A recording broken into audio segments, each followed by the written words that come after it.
Xa estamos na segunda xornada da Semana da Ciencia. Hoxe imos presentar aos nosos compañeiros do IES do Barral, Zaira e Diego, de primeiro de bacharelato. Vannos a presentar unha microcharla sobre a historia dos números.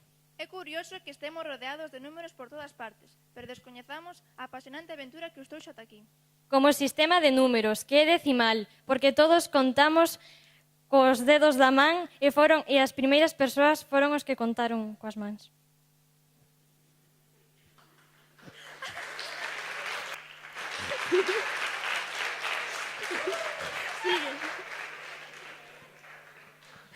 A medida que ian aparecendo novas necesidades, foron inventando novos números, como fraccións, números negativos, potencias. Tamén nos explicarán que na naturaleza están presentes moitas formas maravillosas e como cos números podemos entendelas mellor. Así que un fortísimo aplauso para eles.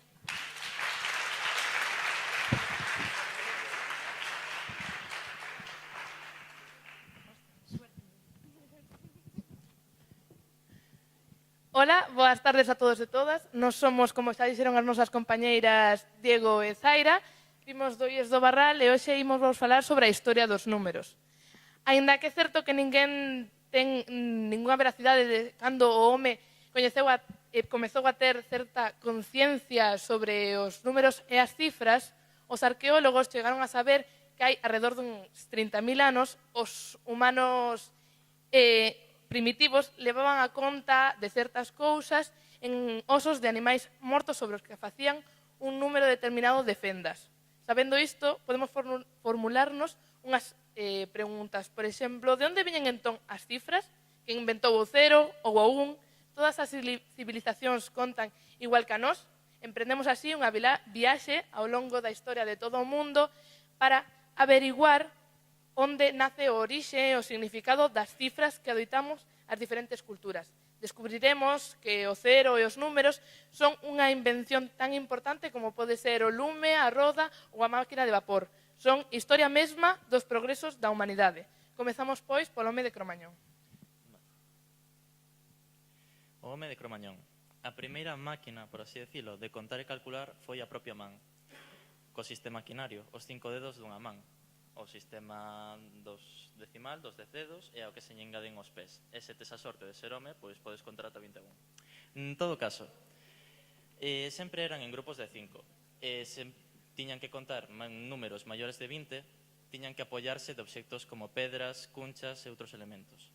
Para poder anotar a conta do que levaban, xa pode ser as pezas de caza, os bacallaos que pescaban e todo isto, realizaban fendas en osos. Os datos máis antigos disto que relatamos refírense ao ano 35.000 e ao 20.000 a.C. E agora pasamos aos sumerios. En Sumer, país localizado nas cuncas inferiores dos ríos Tigris e Éufrates, que serían a actual Irak, Siria e Turquía, onde atopamos as primeiras escrituras coñecidas alrededor do cuarto milenio. Estas estaban escritas en tabuñas de arcilla, que era o papel da época.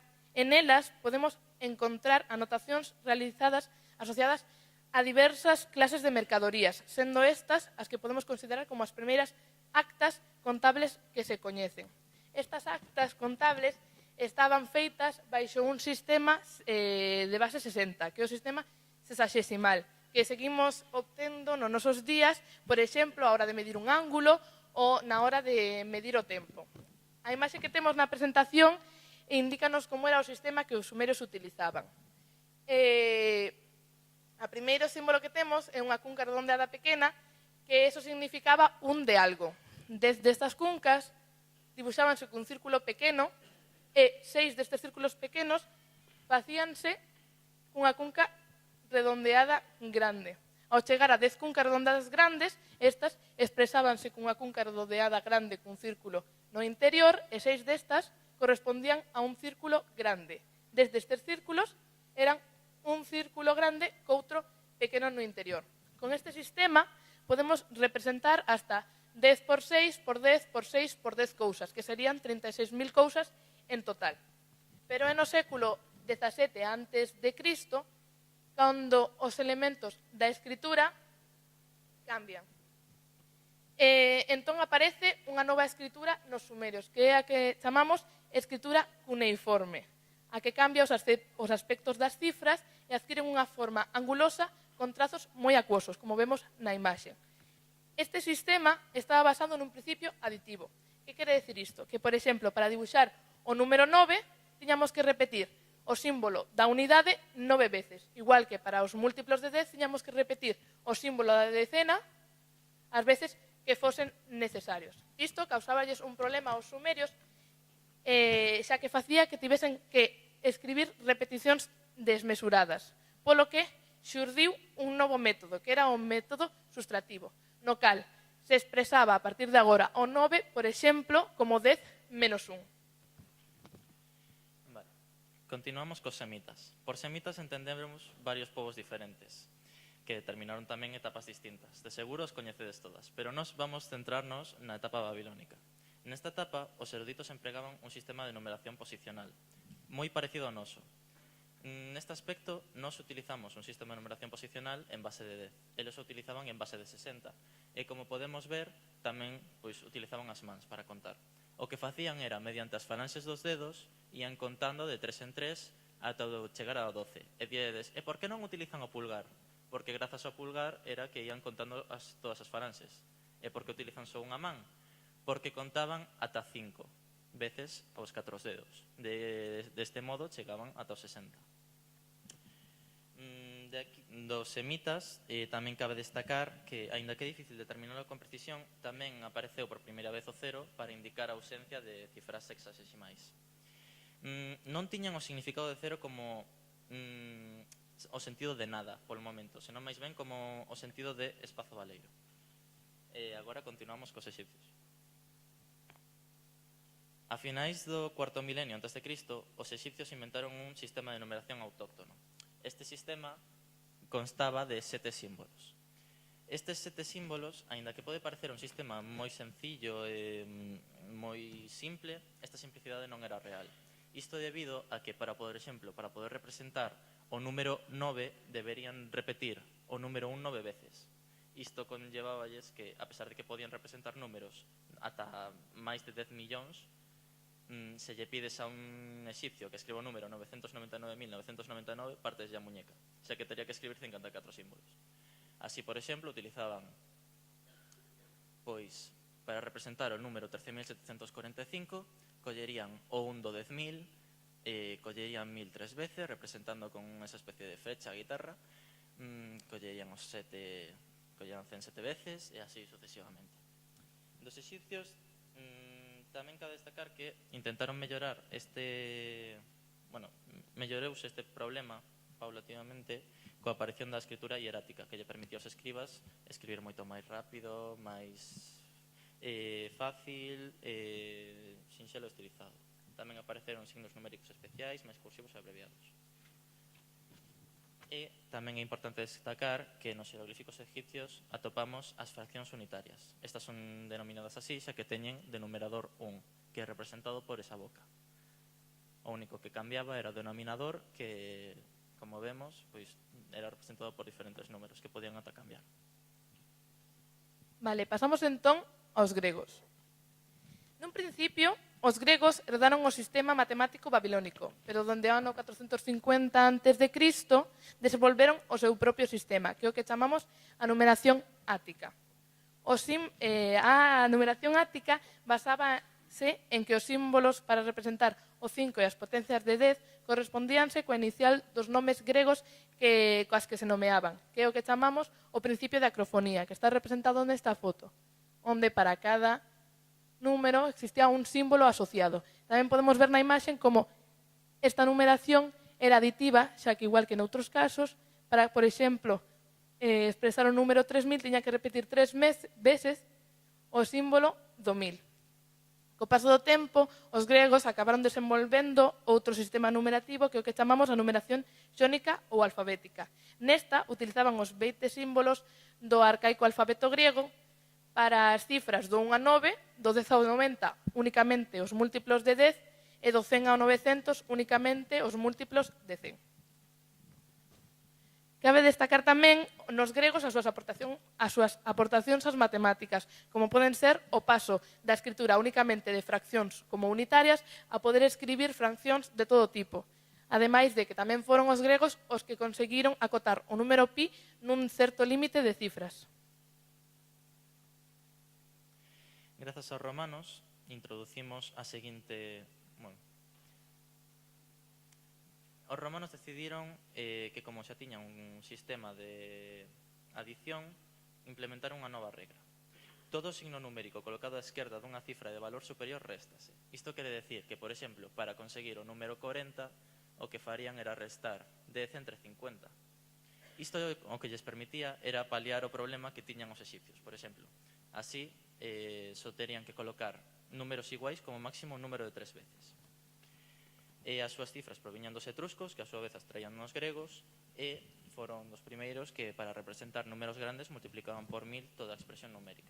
Para facer isto, simplemente colocaban unha barra horizontal sobre o número que querían representar. Agora vamos cos chineses. Na China coexistiron dous esquemas de notación científica, o sistema multiplicativo e o sistema de notación posicional. Co sistema multiplicativo usan un sistema decimal composto por 13 signos. Os podemos ver aí.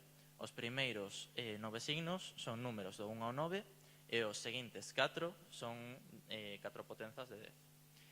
Isto o que lles permitía era chegar a representar por adición e multiplicación números de ata 10 elevado a 11. Vale. Aquí poderíamos ver como os chineses poderían representar o número 5789 da seguinte maneira. Collerían o dorayaki e o Yamamoto e multiplicarían o 5 por 10.000. Desta forma, chegarían ao 5.000. O sumarían ao 7 por 100, aos 700 e así sucesivamente a chegar ao número. Como dixen antes, tiñan dous sistemas. Vamos co sistema posicional. Deste disponse documentación datada no século II a.C. En base 10, este, polo contrario, tiña 18 signos. Estes 18 signos, 9 eran tamén para números do 1 ao 9 e os outros 9 restantes eran múltiplos de 10. Inicialmente deixaban espazos en branco para as cifras ausentes, pero isto liáballes. Decidiron implementar e sustituíron a idea por cuadrículas cun pequeno círculo que pasou a representar o cero para non ter este problema. Tamén xa eran capaces de realizar o mínimo común denominador das fraccións, eran capaces de representar números negativos e non tiñan problemas para facer sumas e restas, xa que as diferenciaban mediante un código de colores, e aproximaron máis o número pi de tal xeito que non foi mellorada esta aproximación ata o século XV. Chegamos así ata India, que é o lugar que temos como nacemento da numeración moderna. É aos indios aos que debemos o método de expresar todos os números mediante 10 símbolos, xa que foron eles os que inventou o cero. Os enunciados dos números facíanse en orden descendente, colocando o número de maior grado diante. As cifras do 0 ao 10, tal e como se coñecen hoy en día, implantáronse en Occidente dende o século X. Como podemos ver na imaxen, existe unha evolución dende o século XII ata o século XVI destas cifras que inventaron os indios e que xa no século XVI teñen gran semellanza co sistema numerativo que temos nos nosos días. Vamos cos árabes. Os árabes do Islam conquistaron un vasto imperio que chegou ata China. Isto o que lles permitiu foi ir absorbendo todas as culturas que ian conquistando. Isto o que fixo era que rematou impoñéndose un sistema de numeración, o método indio, por a súa simpleza a hora de escribir e facer os cálculos. Así foi como eles foron os responsables de traer ao Occidente o xeito de escribir que temos nós agora, de escribir os números do 0 ao 9. Este modo de escritura proviña da escritura Brahmi, que vemos aí, e aínda que pode parecer a escritura de médico, que hai no xeral, pois non. Das primeiras métodos de escritura podemos observar a evolución que tivo ata máis ou menos os nosos días. Xa podemos ver aí como os números parecense moito máis aos que utilizamos agora. Este xeito de numeración foi usado polos árabes orientais e arredor do século XI, grazas a todas as peregrinacións a Meca, poido estenderse ao resto do Islam e a través do Mediterráneo e entrar en Europa. O sistema de numeración posicional, o cero e as regras aritméticas cos números negativos dos indios. Vale, e chegamos aquí ao final, que son os maias. Os maias, pola súa ubicación xeográfica, non tuveron ningún tipo de contacto cas civilizacións que levamos contado, polo que decimos que os maias desenvolveron o seu propio sistema numérico. En que se basaba este? Os maias contaban cos dedos das mans e dos pés, polo que o seu sistema numérico era de base 20, onde representaban a unidade cun punto e o 5 cunha raya. E combinando estes, daban lugar aos números maias, que van dende 1 ao 19. Pero, ao realizar isto nunha gráfica, existía un espazo baleiro, ao que eles decidiron solucionar o problema cun signo que é o que equivale nos nosos tempos ao cero. E eles fixérono con este símbolo que é unha cunca de caracol. E ata aquí chega a nosa presentación de hoxe. Damos as gracias pola vosa atención e boas tardes. Moitas gracias.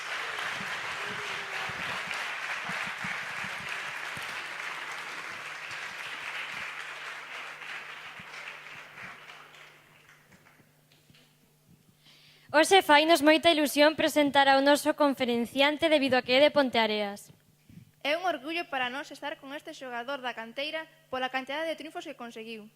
Comezou a súa carreira como licenciado en farmacia e doutor coa máxima nota. Chegou a profesor e catedrático pola Universidade de Santiago, chegando a ser un dos máximos responsables da mesma. Tamén é un personaxe moi importante a nivel internacional debido ás súas investigacións de fármacos. Con centenares de publicacións en revistas e congresos, dirixindo moitos teses de doutoramento. No seu traballo colabora con empresas farmacéuticas, proxectos e congresos polo todo o mundo. Benvido a túa terra e un fortísimo aplauso.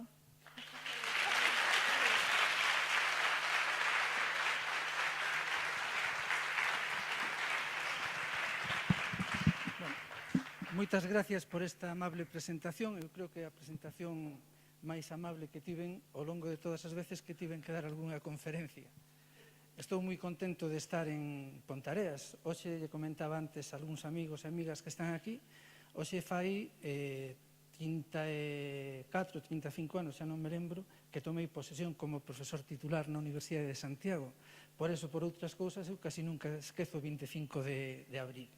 E a verdade é que me fai moita ilusión estar aquí, porque teño dado charlas e conferencias a nivel nacional, internacional, en congresos, poucas charlas divulgativas, eso é certo, pero algún instituto me teñen invitado, teño, por exemplo, estado no Porriño, teño estado noutros sitios por aquí cerca, pero a verdade é que nunca tivera a ocasión de estar en Ponteareas. Eu que me sinto pontareán, que me sinto e practico de ser pontareán, pois realmente síntome moi afortunado de estar aquí hoxe con todos e todas vos. Vou comezar xa. Vou tratar de facer unha exposición repartida en 3 partes. Unha primeira parte para contarvos dun modo resumido o que foi o devenir na historia do descubrimento de fármacos, contando algúns fitos destacados neste campo. Dedicarei unha segunda parte desta charla para falar dun tema de actualidade.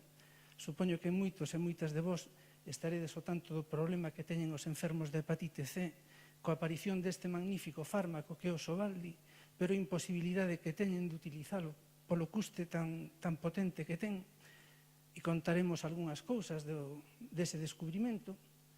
E, finalmente, reservarei un pequeno tempo para comentarvos algo do que eu fago no laboratorio.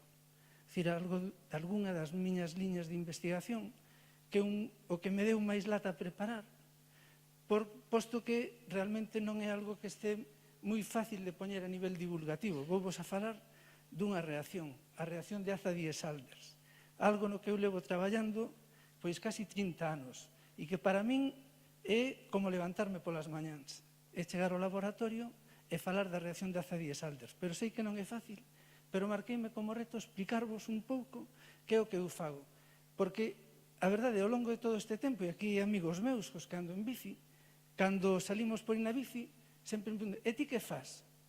E eu digo, nada. Porque me resulta moi difícil explicarlle a xente que non ten un coñecemento químico que é o que fago. Pero hoxe voume marcar o reto de tratar de explicarvos algo de un modo iniciático para que vexades o que eu levo facendo nestes xa case 40 anos que levo traballando no laboratorio. Históricamente, a humanidade sempre buscou na natureza dúas cousas importantes. Por unha parte, os alimentos, que lle permitiran superar as necesidades carenciais e que lle permitiran os aportes nutricionais, e por outra parte, o remedio para curar os males que padecía, fundamentalmente a dor e as pestilencias. E por iso, en todas as civilizacións, existen compendios farmacolóxicos que constituyen o corpus terapéutico que se usaba naquela época. Isto que temos aquí é a portada do compendio da Ayurveda. É un tratado farmacolóxico da India que data de 6.000 anos antes de Cristo, no que se recollen aproximadamente unhas 800 prescripcións de extractos de plantas que servían para curar os procesos patolóxicos que existían daquela e que existen agora, porque na India, aínda case o 40% das prescripcións fanse seguindo o compendio de Ayurveda. Ayurveda, Veda, coñecemento. Ayur, vida, coñecemento da vida. Ese é o primeiro código farmacolóxico, o primeiro corpus terapéutico que existe nunha civilización como é a civilización india. Se xa adiantamos un tempo e chegamos á civilización egipcia, podemos encontrar o papiro de Ebers. Solo é de 1500 anos antes de Cristo. No papiro de Ebers xa non só hai prescripcións e usos de extractos acuosos de plantas, sino que xa hai tamén o modo como esas plantas tiñan que ser, eses extractos de plantas, tiñan que ser administrados aos doentes.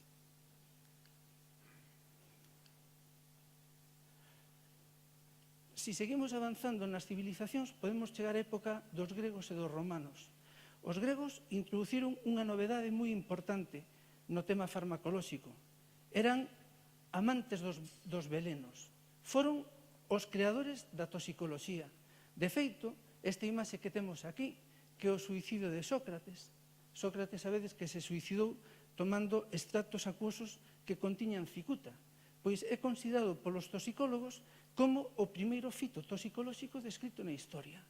E se introduce un novo campo. A farmacoloxía, engadimos a toxicoloxía. A partir do século II, a religión tomou moita forza na sociedade. Todo estaba dominado pola religión. Prácticamente do século II ao século XIV e XV, a religión dominaba todas as facetas da vida e tamén dominou o campo do descubrimento de fármacos. E así comenzan a xurdir o que hoxe serían os hospitais, que eran os mosteiros. Este mosteiro que temos aquí, que seguro que algún recoñecedes, é o mosteiro de Santo Domingo de Silos, en Burgos, donde podemos ver o seu claustro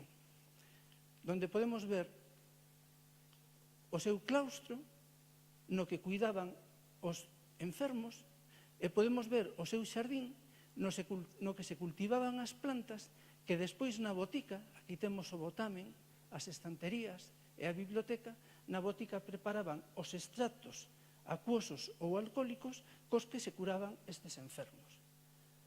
Non existe só mosteiros deste calibre pois na zona de Castela. Tamén, e eu quero sempre me gusta destacar, existen moitos mosteiros desta calidade no noso país, en Galicia. Por exemplo, de San Martiño Pinario, en Santiago. Pero a min, se tivera que destacar un, sempre me gusta destacar este que temos aquí. Este mosteiro que temos é o mosteiro de San Xulián de Samos, un mosteiro benedictino. Está no Camiño de Santiago, porque o Camiño de Santiago configurou tamén un eixe cultural moi importante e, polo tanto, tamén un eixe farmacolóxico. Eu, cada vez que vou a Samos, me gusta ir ao mosteiro porque, se vos fixades, no seu xardín ainda se mantén a estrutura medieval. Pensaxedes algunha vez por que os mosteiros teñen xardíns que están divididos en cuarteróns? Porque en cada cuarterón cultivaban un tipo de planta diferente e desas plantas obtiñan determinados rendementos terapéuticos. E incluso dentro de cada cuarterón hai un subsector, porque aí cultivaban especies fundamentais. A partir destas plantas que cultivaban aquí, por exemplo, no mosteiro este de benedictino de San Xulián de Samos, na súa farmacia, da que se conserva este botamen, estas estanterías e algúns libros, se preparaban os extractos acuosos ou alcohólicos, é dicir, con viño, extractos acuosos ou alcohólicos que eran utilizados para xenerar os efectos terapéuticos. No século XV e no século XVI comenzan a desarrollarse as primeiras teorías do pensamento científico. O pensamento científico, o método científico, non consiste nada máis e nada menos que en observar, observación directa, experimentar, experimentación e deducir, deducción. Da combinación da observación, da experimentación e da deducción xurdiron efectos moi importantes a nivel farmacolóxico con usos terapéuticos moi importantes. Existen varias persoas que son moi decisivas no tema dos fármacos, no tema da farmacoloxía. Por exemplo, Nicolás Copérnico e Andrés Vesalio foron os primeiros, daquela chamábanse físicos, chamábanse físicos tanto o que hoxe chamamos médicos como o que hoxe chamamos farmacéuticos ou boticarios. Daquela foron os primeiros físicos que desenvolveron ou que aplicaron o método científico basado na observación e na experimentación para tirar conclusións positivas e que foran, digamos, utilizables a partir dese momento. Tamén é destacable a figura de Paracelso. Paracelso, por exemplo, foi o que xenerou teorías que hoxe nos parecen totalmente lóxicas e totalmente aceptadas, pero que naquel momento non existían. Por exemplo, Paracelso foi o que dixo que o efecto terapéutico era dependente da dose de fármaco que se administraba, que non era o mesmo tomar unha infusión que 3 infusións. Se tomábamos 3 infusións, íbamos ter un efecto maior que se tomábamos unha infusión. E Paracelso foi o primeiro que dixo que o efecto dun medicamento, o efecto dun fármaco, tamén era dependente da vía pola que se administraba, que non era o mesmo tomar un fármaco por vía estomacal, como decían eles, que tomalo por vía venosa. Eso que hoxe nos parece tan básico, naquel momento non existía e se debe a Paracelso poñer estos piares do que hoxe se configura como a moderna farmacoloxía. Un apartado moi importante no desenvolvemento de fármacos foi a conquista do continente americano. Cando españois e portugueses chegaron a América, atopáronse cunha cultura nova e unha cultura tamén farmacolóxicamente nova. Vou poñer un par de exemplos só para que vexades a importancia que tuvo na incorporación a Europa do material que utilizaban os pobladores daquelas terras. Isto que vedes aquí é o árbore da quina. Un magnífico exemplar do árbore da quina. Esta foto está tomada nun altiplanicie de Perú. E isto que vemos aquí é a cortiza da quina, da árbore da quina. Cando os conquistadores chegaron a Perú, e chegaron tamén a zonas de México, a zonas de altiplanicies, atoparon que cando os indígenas padecían procesos febrífugos, tomaban extractos acuosos quentes de polvo obtido por molienda da cortiza da quina. E aplicaron isto aos seus problemas.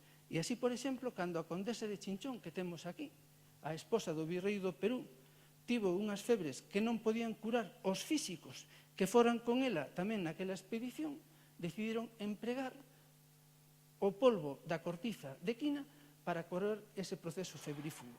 Co éxito desta aplicación, fixo que o polvo da quina fose introducido en Europa e hoxe sabemos que a utilidade que ten ese polvo da cortiza da quina se debe á existencia deste alcaloide que é a quinina, que ten capacidade antimalárica e que sirve para corrixir non só as febres de orixen malárico, sino todo tipo de actividade febril. Este fármaco, este composto, foi introducido en Europa polos xesuítas e é coñecido co nome de el polvo de los jesuítas, porque os jesuítas, se vos fixades en fotos que haxa desta época, levaban no seu cordón unha bolsa, no seu cordón do hábito unha bolsa, e nesa bolsa traían polvo da cortiza da quina. Por eso se coñece como o polvo dos xesuítas. Outra das cuestións que observaron rapidamente os conquistadores era que cando tiñan que conquistar zonas situadas a alta altitude, tiñan tremendos problemas para gañar as batallas. Eran batallas moi físicas, donde o esforzo era moi importante e non tiñan capacidade de soportar batallas de varios días. Sin embargo, os indígenas sí, e o facían mascando follas deste árbore, deste arbusto que temos aquí, da coca.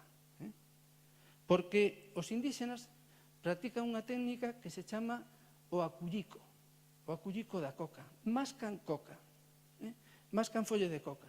De feito, se ibades de viaxe polas altiplanicies, é moi normal que podamos comprar follas de coca e podamos mascalas, porque mascando folla de coca extraemos un principio activo que está aí, que é a cocaína.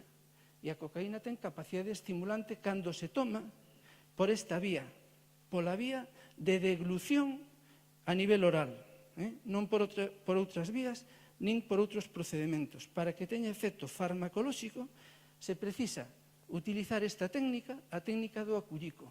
E se vos fixades cando vades alí, o que fan os indígenas é facer unhas bolas coas follas de coca e no medio desa bola meten un pouco de cal.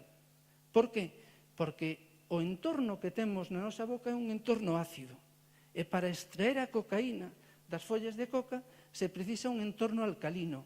A inversión dese medio faise precisamente con unha pequena cantidade de cal, que é o que proporciona a cocaína, que vai dar lugar a ese efecto estimulante que anula o efecto depresivo que xenera en persoas que estamos habituadas a vivir a nivel do mar o feito de estar en altas altitudes.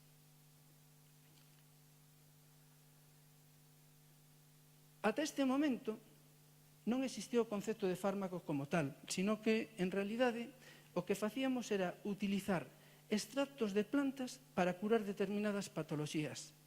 Pero neses extractos non estaba solo o principio activo, o produto que xeneraba o efecto biolóxico.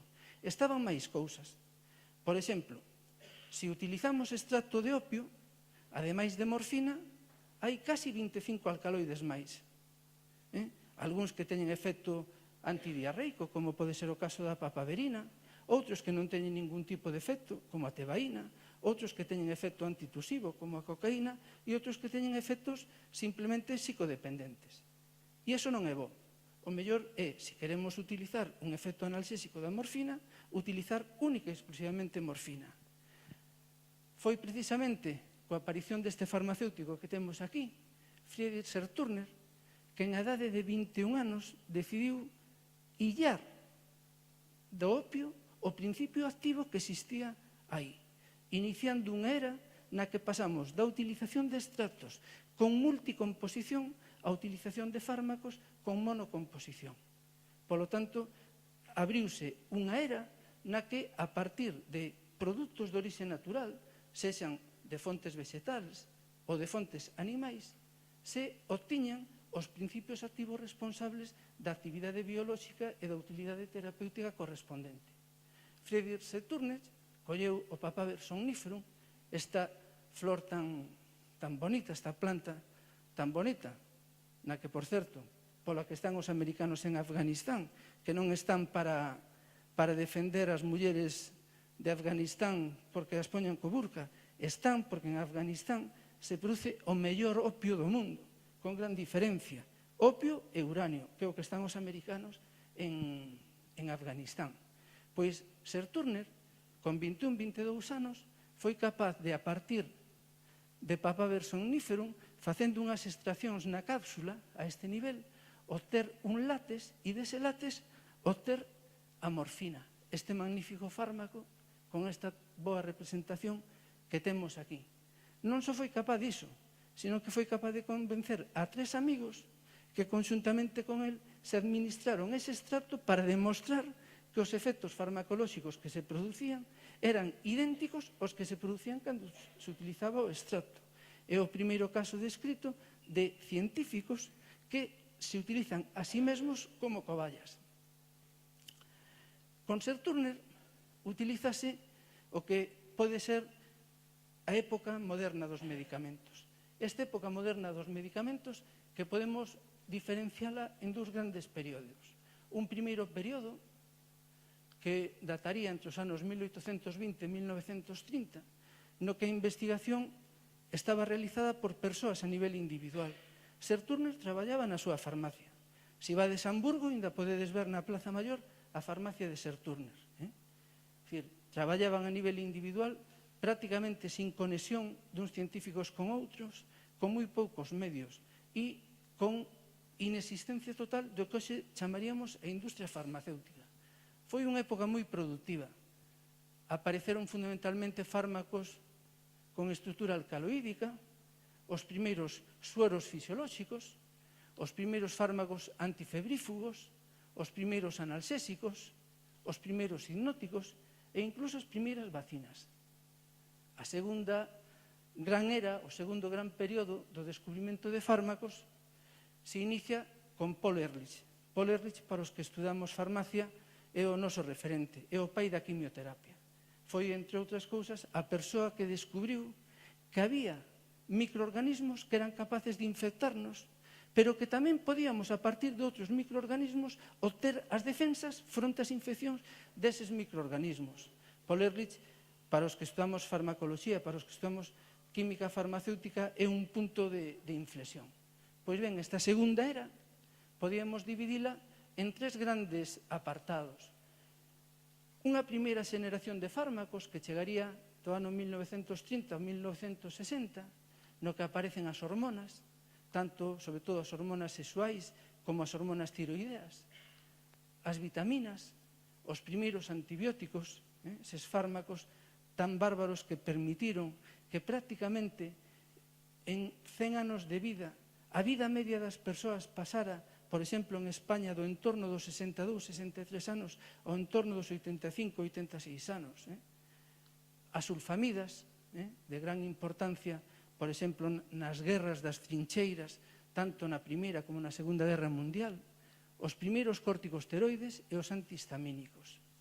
Unha segunda fase, unha segunda xeración dentro deste segundo período, está ligado xa á explosión da química orgánica, a explosión dos métodos sintéticos, das capacidades analíticas que as técnicas instrumentais e a química analítica nos proporcionaron, e así aparecen antibióticos semisintéticos.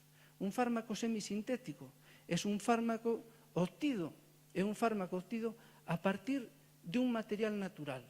Por exemplo, a partir do Penicillium notatum obtemos a penicilina G, ese é un fármaco natural. Pero se esa penicilina G a manipulamos no laboratorio para mellorar as súas cualidades, quitamos unha parte da molécula, metemos outra, é un fármaco semisintético. Cando vexades, este termo semisintético significa fármaco obtido por manipulación a partires dun produto natural.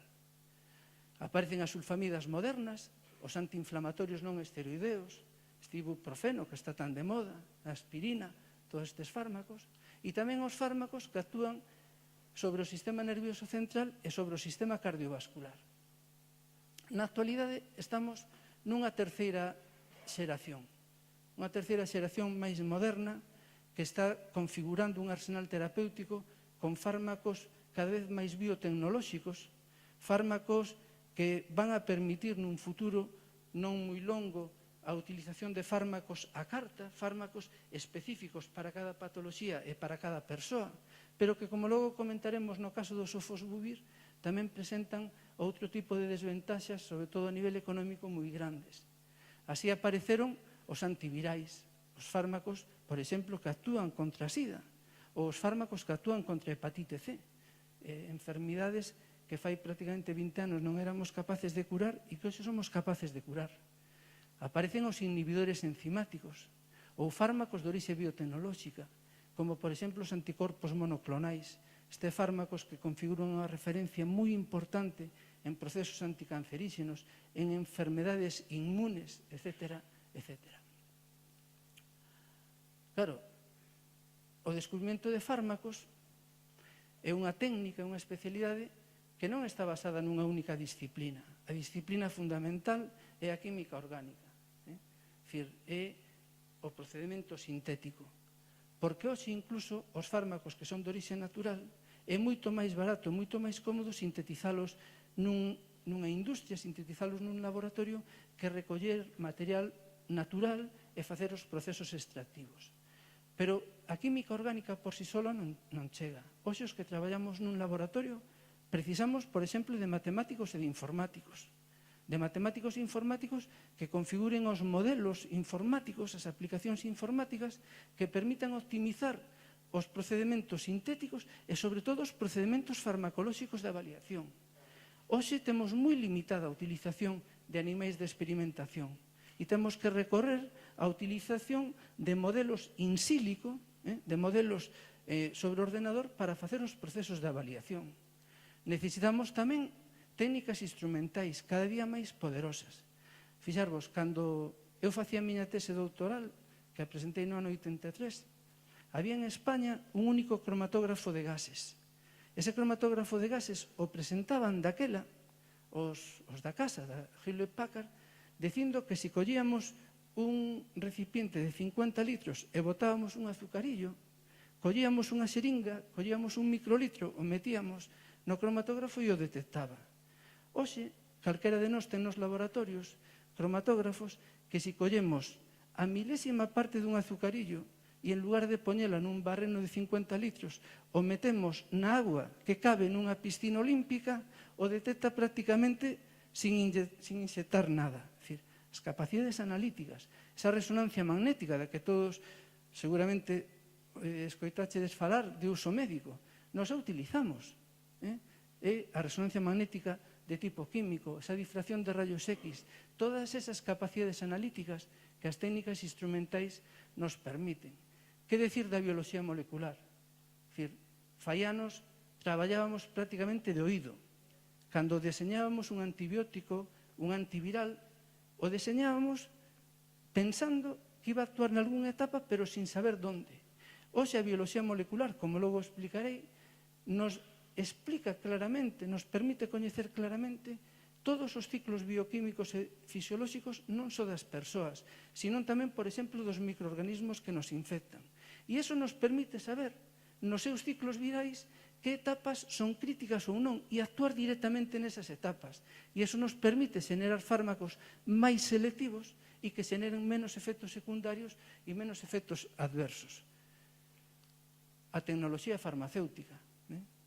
Fai anos, cando as persoas tiñan que tomar, por exemplo, pastillas de cloranfenicol, cando había que darlle unha pastilla de cloranfenicol a un neno, eso era prácticamente imposible.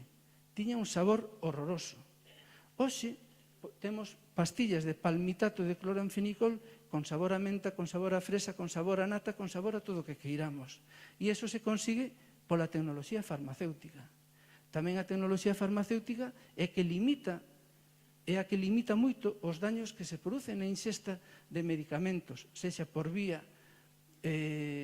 estomacal, por vía gastrointestinal, ou sexa por vía intravenosa. É dicir, todas estas ciencias colaboran coa química orgánica na faceta de descubrimento de fármacos.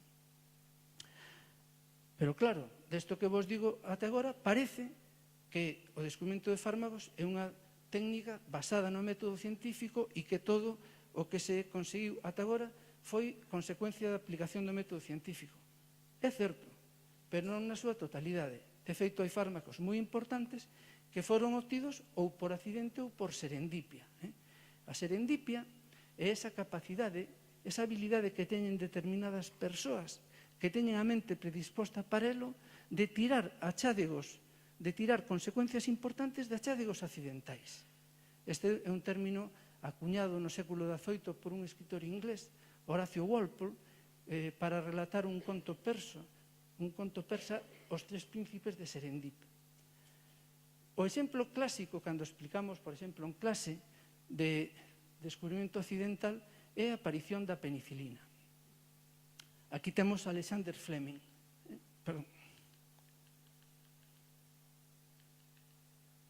Alexander Fleming, un magnífico científico, pero así entre nós podemos decir que era un pouco porco, porque marchaba de vacacións sin limpar o material de laboratorio. Entón, un ano marchou do laboratorio e deixou unhas placas de cultivo na que estaba cultivando unha bacteria moi coñecida por todos os investigadores, que é o Streptomyces aureus. O Streptomycesaurus é unha bacteria moi agradable porque cando crece xenera unhas coronas amarelas moi características, moi bonitas. Fleming marchou de vacacións e cando regresou tiña aquela pila de placas de cultivo sin lavar. Decidiu lavalas e cando comenzou a lavalas observou que en algunhas placas estaba unha parte da placa sin cultivo da bacteria e no seu lugar nacera un fungo. Ese fungo que nacera era este fungo que temos aquí, o Penicillium notatum. E Fleming, mente predisposta para tirar conclusións positivas de descubrimentos accidentais, deduciu que donde non nacía o Streptomycesaurus, donde non había as coronas amarillas, era debido a que o Penicillium notatum fora quen de producir unha sustancia e que esa sustancia inhibía o crecemento da bacteria. Así se descubriu o concepto de antibacteriano ou antibiótico. En honor ao Penicillium notatum, Fleming denominou a esta sustancia penicilina G, abrindo a era do descubrimento dos antibióticos. A natureza foi, xa non o é, pero foi a fonte principal de obtención de fármacos. Da natureza podemos obter fármacos tal cual. Por exemplo, do opio obtemos a morfina e a morfina se utiliza tal cual.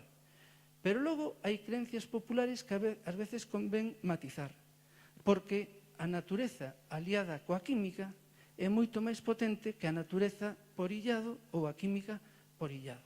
E isto que pasa, por exemplo, co que é, ao meu xuizo, o mellor fármaco que existe na actualidade, que é o ácido acetil salicílico ou aspirina. Aquí temos un magnífico exemplar de salgueiro, do salgueiro blanco, o salisalva. Esta foto está tomada, unha foto miña, tomada nun dos percorridos que facemos polo Courel, onde ainda hai grandes extensións, grandes manchas de salisalva. O salisalva foi utilizado, por exemplo, polos castrexos galegos, polas súas capacidades antipiréticas, para corrixir os procesos febrífugos. Utilizaban extractos acuosos quentes de salisalva. Hoxe sabemos que en realidade no salisalva, na súa cortiza, non hai ningún composto antipirético. Sabemos, ademais, o que ocorre. E é que isto que temos aquí, que é a cortiza de salisalva, cando se machaca e se pon en infusión en agua, solta un produto que é este que temos aquí. É a salicilina. Este composto, desde o punto de vista químico, é un glicósido, un derivado da glicosa. É un glicósido. Non ten ningunha actividade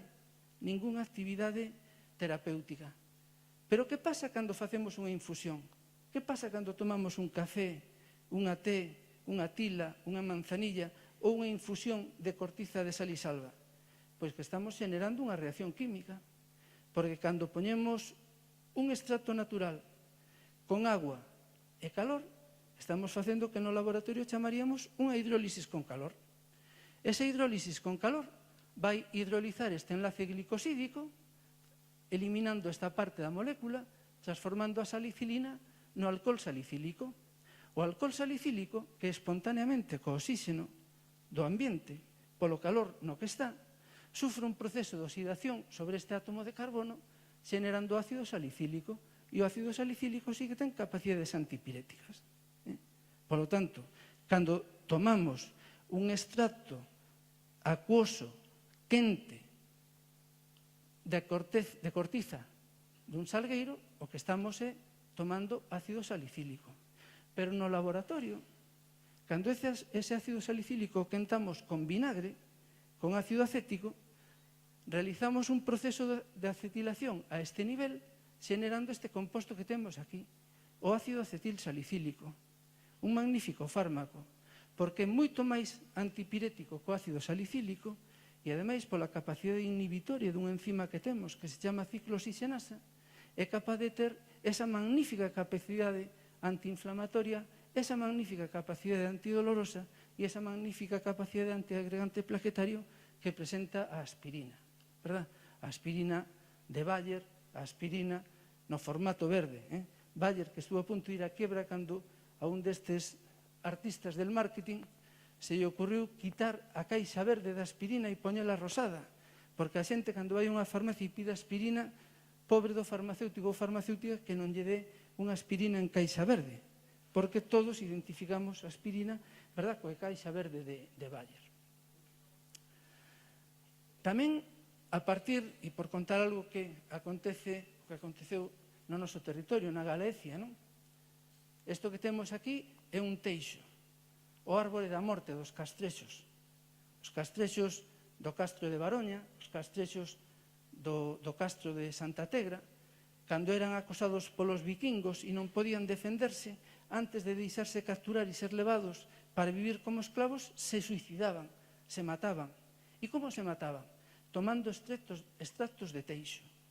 Por que? Porque nestes árbores, por exemplo, un exemplar de Taxus brevifolia, esta foto está tomada no Teixedal de Casallo, algo o que todos os galegos temos que ir algunha vez na vida, que está nas inmediacións de Peña Trevinca. Pois nestas árbores existe unha serie de compostos que son os tasanos, que teñen capacidade velenosa, son tremendamente mortíferos. Tanto os gregos como os castrexos galegos, como os galos que loitaban cos romanos, antes de deixarse apreixar, se suicidaban tomando infusións destes teixos. O responsable desta actividade velenosa é esta sustancia que temos aquí. Esta sustancia que hoxe configura un dos piares da química anticanceríxena, porque fomos capaces de, a partir da observación dos efectos venenosos dunha sustancia, deducir as súas capacidades citotóxicas e, administrado convenientemente, poder utilizar contra determinados procesos canceríxenos. Por exemplo, contra o cancro do ovario recidivante, contra o cancro de pulmón, contra cancro de próstata, contra cancro de páncreas. É dicir, fixarvos como a partir da observación dos efectos velenosos dunha sustancia somos capaces de optimizar eso, invertir, darlle a volta e utilizalo a niveles terapéuticos. Ademais de obterse fármacos de fontes vegetais, tamén se obtiveron fármacos a partir de fontes animais. Por exemplo, as hormonas, a estrona, a progesterona, as hormonas femeninas ou a testosterona. Estes compostos foron extraídos de extractos animais nos anos 30 do século pasado, en operacións certamente mastodónticas. Hoxe, cando estábamos comendo, eu comentaba que probablemente se hoxe lle mandamos aos nosos alumnos ou aos nosos colaboradores realizar estes procesos extractivos, nos dirían que fumamos, que tomamos pola mañán, porque fixarvos, para obter 15 miligramos de progesterona, Adolf Butenandt, un químico alemán, recorreu prácticamente todos os matadoiros de Alemania e de Austria para recolleitar os ovarios de aproximadamente 50.000 porcas embarazadas. 50.000 porcas embarazadas. A partir de aí, obtivo 625 kilogramos de ovarios e de 625 kilogramos de ovarios obtivo 15 miligramos de progesterona. Afortunadamente, hoxe a progesterona tan necesitada non só polas súas capacidades progestacionais, sino polas súas capacidades anovulatorias, é un dos anticonceptivos orais máis utilizados, a sintetizamos no laboratorio moi facilmente. A testosterona, un discípulo de Butenandt, Otto Schultz, obtivo 10 miligramos de testosterona a partir de 15.000 litros de urina de homes, mediante procesos extractivos que deron lugar á obtención destes compostos. É dicir, estes son fármacos obtidos a partir de organismos animais. Na actualidade estamos explorando un campo que ata agora non éramos capaces de explorar, que é o campo dos organismos mariños. Por exemplo, Pescanova ten capacidade hoxe de arrastrar, de meter as súas redes prácticamente ata 4 kilómetros por debaixo do nivel do mar. Nese arrastre ten moitos organismos mariños que non coñecíamos, e deses organismos mariños que viven en situacións estresantes, seguro que nos próximos anos seremos capaces de extraer fármacos que nos axuden, por exemplo, na loita contra o cancro, na loita contra as enfermedades neurodegenerativas. Por que é tan importante a utilización dos organismos mariños? Pois por unha cuestión moi simple, porque o mar ocupa o 70% do globo terráqueo e, ademais, a súa diversidade biolóxica representa casi o 95% da biosfera. É dicir, aí temos un campo enorme para crecer. Pero, ademais, sabemos, do que se leva estudado ata agora, que así como só o 0,4% dos estratos terrestres, tanto de origen vegetal como de animal, presentan algunha actividade biolóxica, casi o 2% dos estratos mariños presentan actividade biolóxica. Por lo tanto, estamos diante, digamos, de unha oportunidade pois histórica, non? Por eso, eu quería presentarvos un caso que, ademais, ten certa relación con nós, porque vamos a falar de un grupo industrial galego que estamos a perder e que non deberamos perder, que é o grupo de Celtia. O grupo de Celtia, todo o que se xenerou dos Fernández, Pescanova, Celtia, que o estamos perdendo, pero que sigue sendo un grupo no que as capacidades innovadoras e as capacidades emprendedoras se manteñen presentes. Mirade, esta molécula tan complexa que estamos aquí é a ectenascidina. Está comercializada co nome de Yondelis. É un dos últimos anticanceríxenos utilizados. Foi autorizado tanto pola Axencia Americana do Medicamento, a FDA, como pola Axencia Europea, a EMA, para a utilización no sarcoma de tecidos brandos. Un cancro que non afecta a moita xente, pero que é unha enfermedade orfa, porque ata a aparición do Yondelis prácticamente non tiña ningún tratamento curativo.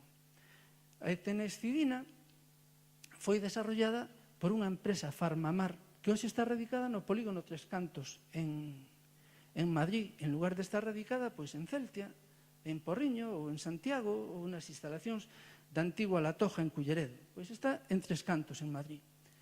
E este composto foi obtido a partir deste tunicado que temos aquí tan bonito, a Echinacea turbinata. Este tunicado nace en mares de augas quentes, no Caribe, na zona do atolón do coral de Australia. Sin embargo, os Fernández, José María Fernández de Sousa, que é o presidente de Farmamar e que é de profesión catedrático de bioquímica na Universidade Autónoma de Madrid, ideou un sistema no que, aplicando a tecnoloxía galega das bateas dos mexilóns, cultivan en bateas, tanto en zonas de Tunicia, das costas de Tunicia, como nas costas de Mallorca, cultivan a Echinacea turbinata. Entón, cando vallades por alea, se vos fixades, cando vallades a Mallorca, algunha desas calas no que hai batea, aí non cultivan mexilón, cultivan estes tunicados, e destes tunicados obteñen este fármaco que se pode utilizar, que está comercializado co nome de Yondelis, para o combate contra este sarcoma de tecidos brandos. Desenvolver un fármaco é moi lento, moi caro e moi traballoso. Por dar cifras así rápidas, só unha de cada 50.000 novas moléculas químicas chega a ser un fármaco. E só un de cada 10 fármacos que se introducen no mercado chega a dar algo de cartos. Por lo tanto, precisamos sintetizar 500.000 novas moléculas químicas para obter un fármaco que dé algo de cartos. É dicir, eso é tremendamente caro. Os cálculos máis modestos falan do entorno de 1.500 millóns de dólares o custe de desenvolvemento dun fármaco. E un período de tempo entre 10, 12 ou 14 anos, dependendo do tipo de fármaco que sexa. Desarrollar un fármaco consta de 3 fases fundamentais. A primeira, descubrir as dianas. A segunda, descubrir os fármacos. E o terceiro, desarrollar os fármacos. Descubrir as dianas. Que é unha diana? Pois unha diana non é nada máis e nada menos que unha parte do noso organismo que é responsable dunha determinada función. Por exemplo, de producir un ciclo bioquímico que dé lugar a unha resposta fisiolóxica. Cando esa diana, que pode ser unha célula, un receptor, unha proteína, un neurotransmisor, pode ser calquera estructura, está alterada, se xenera un estado patolóxico. Se nos identificamos esa diana e a validamos de tal modo que, con independencia de que sexa en pepito, en fulanito, en citranito ou en menganito, cando actuamos sobre esa diana e a retornamos ao seu estado normal, desaparece o estado patolóxico asociado á disfunción desa diana, estamos na capacidade de xenerar unha ferramenta farmacolóxica que, actuando sobre esa diana, cure a enfermidade. Polo tanto, o primeiro que temos que facer antes de descubrir un fármaco é descubrir esa peza que temos que arreglar. Exactamente igual que se fai cunha máquina. Descubrir a peza que está estropeada e ver como temos que arreglala. Despois temos que descubrir o fármaco. Nesta fase pódense emplear en torno a 1.200.000 compostos químicos. Por iso, na actualidade, os procesos están automatizados e robotizados. E despois de que temos dese 1.200.000 seleccionados ese fármaco ou ese candidato a fármaco, temos que ensayalo. E temos que ensayalo en dúas fases. Unha fase preclínica e unha fase clínica. A fase preclínica, na que utilizamos animais de laboratorio, cada vez máis complexos, máis parecidos a nós. Comenzamos polos ensaios en ordenador, pero temos que pasar a ensaios en ratas, en roedores grandes, cuellos, en gatos, en cans, en primates. Todo eso configura a fase preclínica. E despois pasamos á fase clínica, na que temos que utilizar a persoas, voluntarios sanos, voluntarios enfermos, para validar, para ensayar ese fármaco. E despois de todo este proceso, que, como os digo, pode durar en torno aos 12 anos de media, acabaremos tendo un fármaco que debemos someter a ensaios toxicolóxicos para ver se os seus efectos adversos ou os seus efectos secundarios non impiden a súa comercialización. E claro, aquí, e por eso eu chamaba esta conferencia unha viaxe crítica polo descubrimento de fármacos, aquí atopamos a primeira das contradicións que existe entre o descubrimento dun fármaco, unha ferramenta boa para nós, e o seu estado actual. Porque o descubrimento dun fármaco baséase en dúas fases de investigación fundamentais, o que se coñece como investigación básica e o que se coñece como investigación aplicada. Se falamos de Europa, Estados Unidos funciona de outra forma. Se falamos de Europa, a investigación básica se realiza normalmente nas universidades e nos centros públicos de investigación e está soportada con fondos públicos. Os famosos proxectos dos que vivimos os investigadores. Se non tes proxecto, non podes investigar. Todos temos que andar na procura dos fondos para investigar. Pero a investigación aplicada, a fase de desarrollo de fármacos, non se pode realizar nestes centros públicos porque non teñen a infraestructura nin os medios necesarios para facela. Se realiza na industria farmacéutica e se fai fundamentalmente con fondos privados, tamén en parte con fondos públicos, cando a veces se póñense en marcha campañas para descubrir fármacos contra a ébola, fármacos contra o SIDA. Aí hai aportación de fondos públicos, pero fundamentalmente son fondos privados. Polo tanto, podemos ver como a investigación está repartida, está socializada. A básica, fondos públicos; o desarrollo de fármacos, fondos privados. Claro, os custes a este nivel están socializados, están compartidos, pero os beneficios non. Os beneficios só corresponden á industria que pon os precios. A industria que pon precios, ás veces, como vamos a comentar despois, abusivos. Precios que non permiten, por exemplo, que os enfermos de hepatite C podan ser curados en 3-4 meses, porque non todas as familias, nin todos os servicios sanitarios públicos dispoñen dos $90.000 necesarios para curar un enfermo.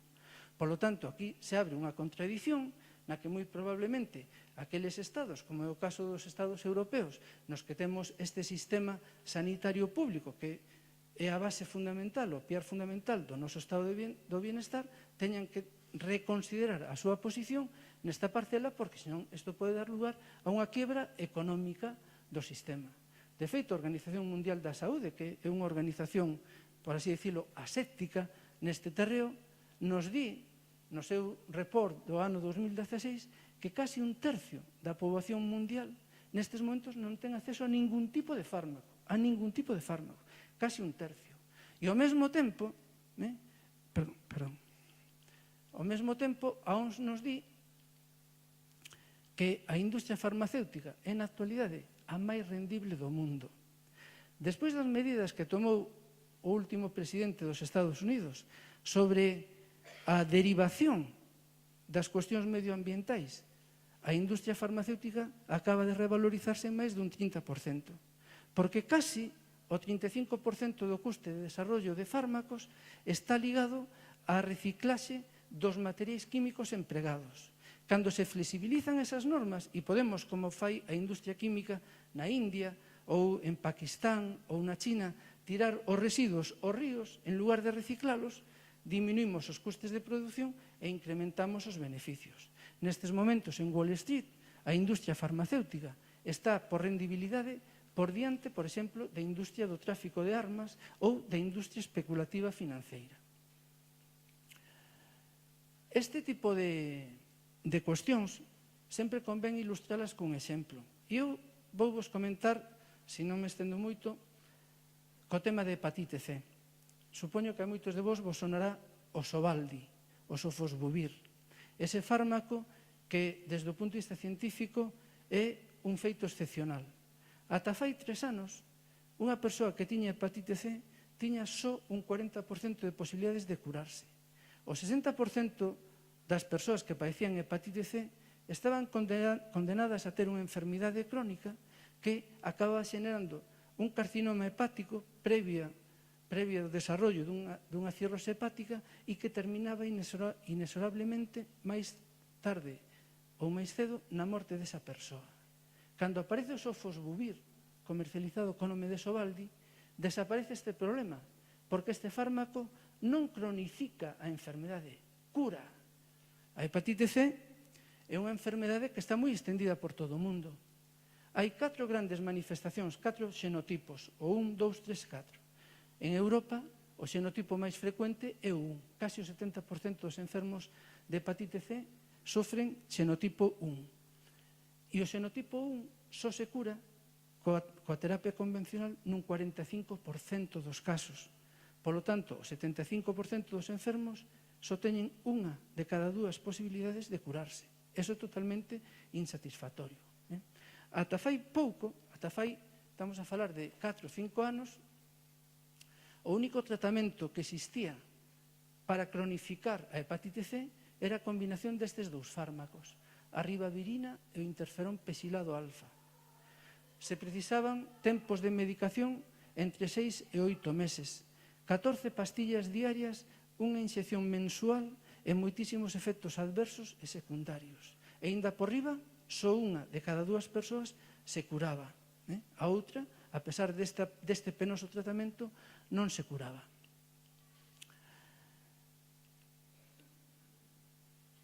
Todo isto cambia radicalmente cando, como consecuencia dos coñecementos que aporta a bioloxía molecular, coñecemos o ciclo vital do virus de hepatite C.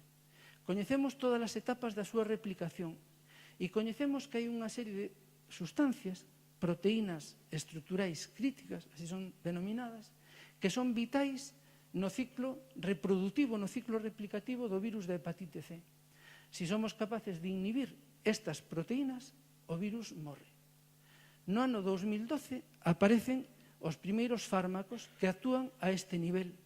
Son os inhibidores da proteasa, o boceprevir, o telaprevir e o simeprevir. Estes fármacos, cando se administran conxuntamente cos 2 fármacos anteriores, elevan a taxa de curación a niveis do 70%, 70-72%. Pero o fito diferencial, o punto de inflexión, é coa aparición do sofosbuvir.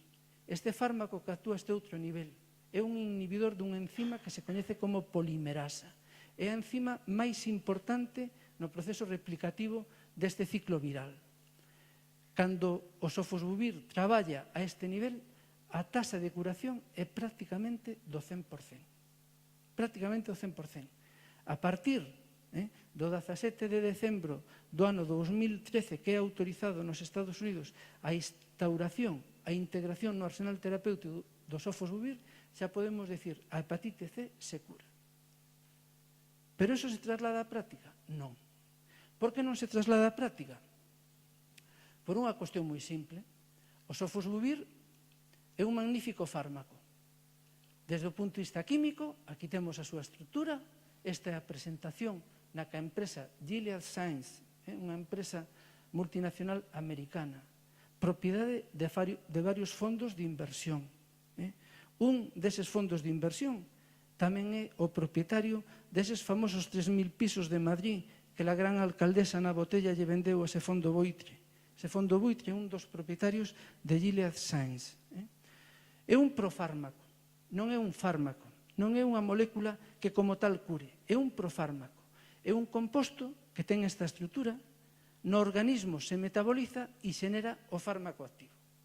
E iso é o que fai que teña tan poucos efectos secundarios e efectos adversos, porque no seu transcurso, no seu percorrido polo organismo, transcurre como forma inactiva, non xenera ningún tipo de interacción, non xenera ningún tipo de efecto, só actúa cando chega diante da polimerasa.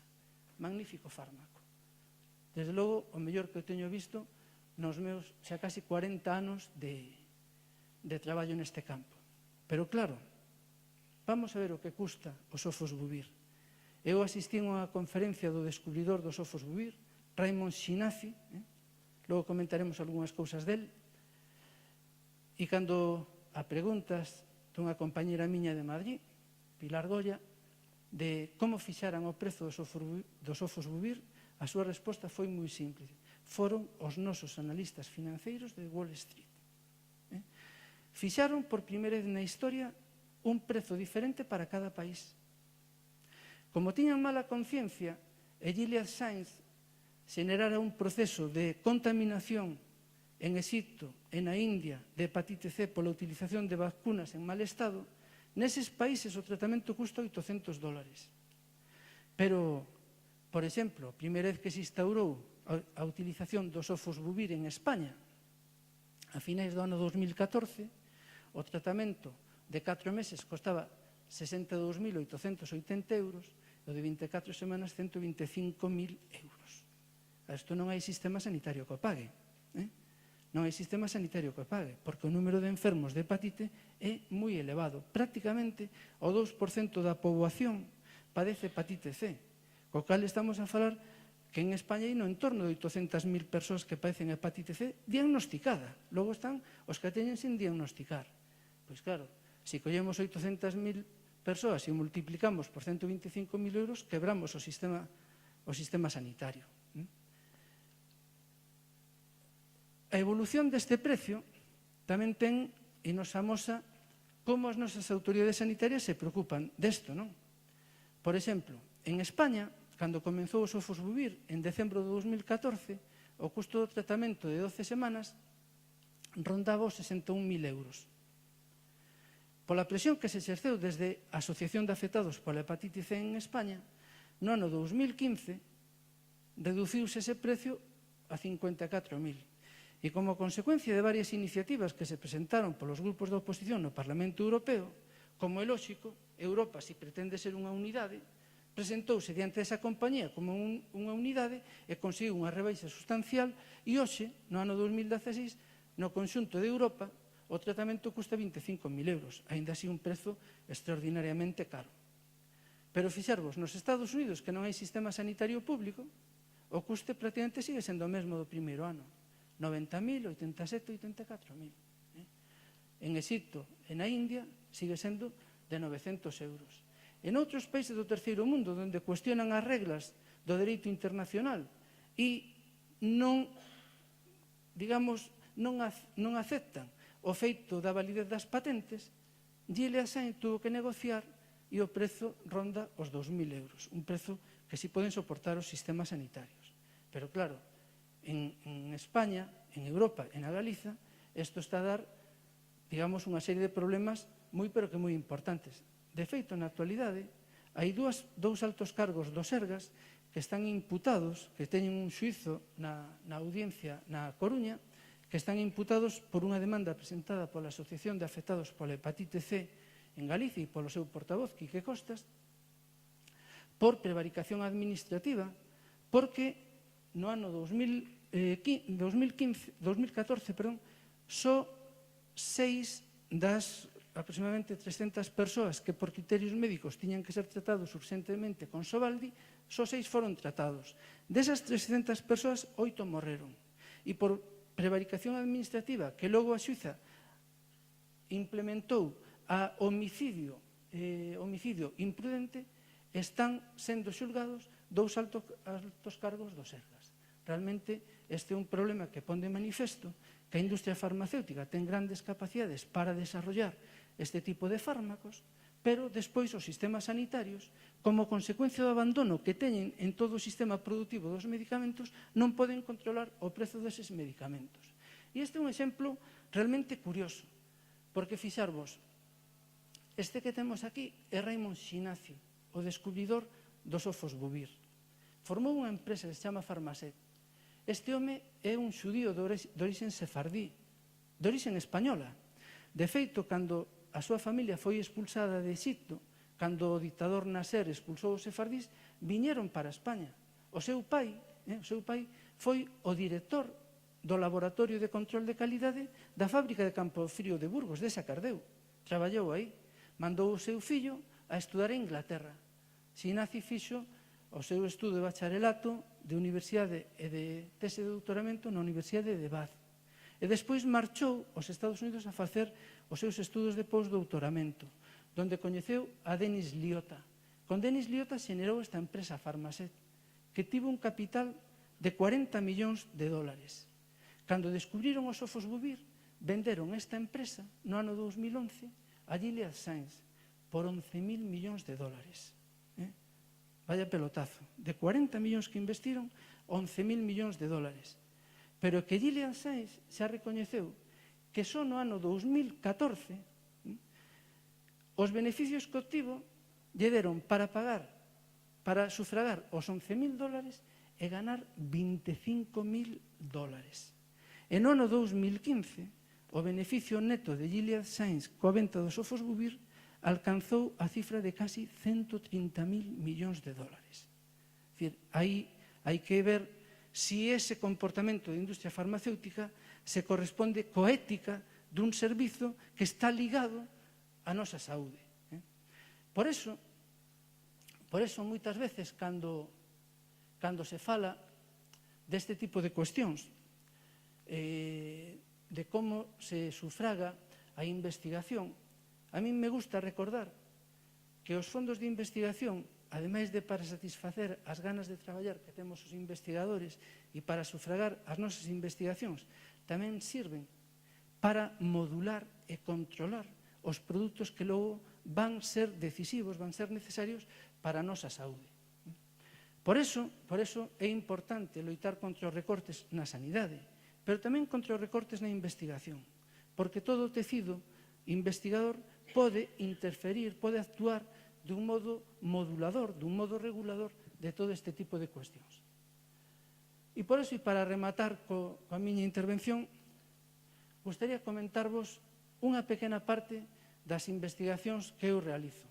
Desto que vos vou a falar, traballamos fundamentalmente na Universidade de Santiago, no Departamento de Química Orgánica da Facultade de Farmacia, tamén no CICUS, que é un instituto de investigación, pero tamén na Universidade de Porto, tamén na Universidade Louis Pasteur de Estrasburgo, e as análisis biolóxicas realizámolas en sitios tan diferentes como o Rega Medicinal Institute de Lovaina, o Instituto Nacional da Saúde de Estados Unidos, o Hospital de Bethesda nos Estados Unidos, que é o hospital dos presidentes americanos, ou na Universidade de Osaka, no Xapón.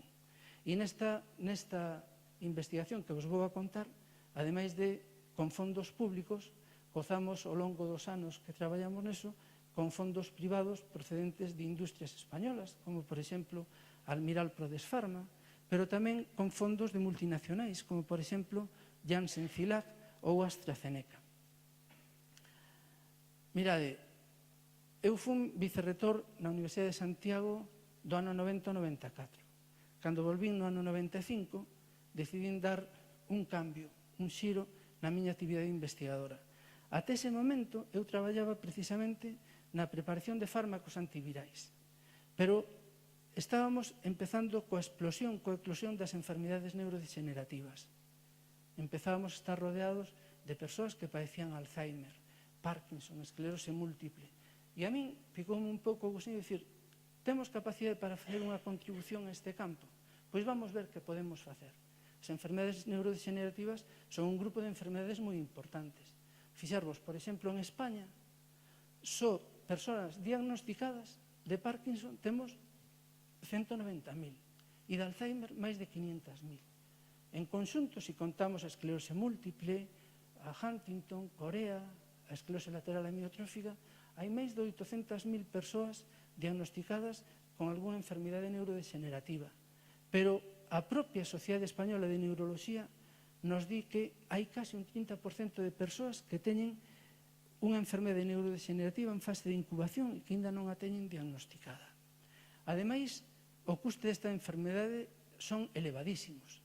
Por exemplo, o Parkinson custa en Europa máis de 1 millón de euros anuais e o Alzheimer máis de 10, estos son miles de millóns, 1.200 e 10.500. Pero ademais,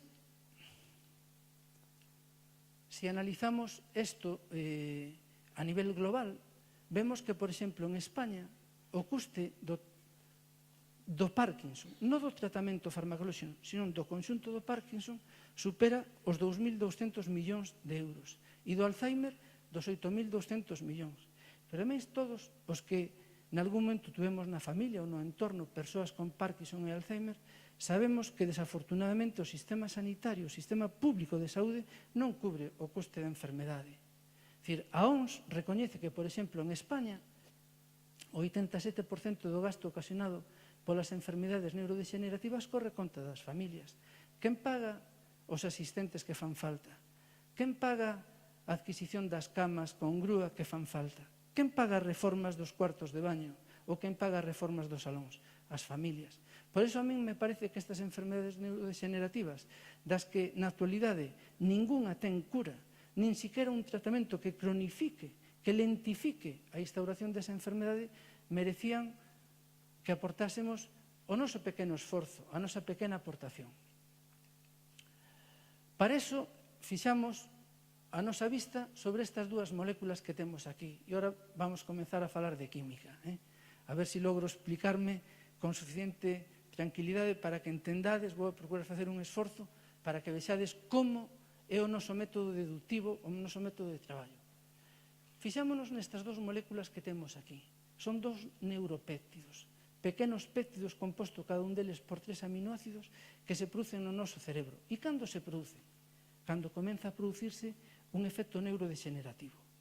O noso sistema inmunitario recoñece que vamos a padecer unha enfermedade neurodegenerativa e produce estas pequenas moléculas que teñen efecto neuroprotector. Pequeno efecto neuroprotector, pero efecto neuroprotector, ao fin e ao cabo. Estas moléculas, se vos fixades, teñen unha parte pintada en azul e outra parte en negro. E a parte pintada en azul nas dúas moléculas é idéntica, porque isto que temos pintado é un aminoácido natural, a prolina. Temos 20 aminoácidos naturais, pero só temos un que sexa cíclico.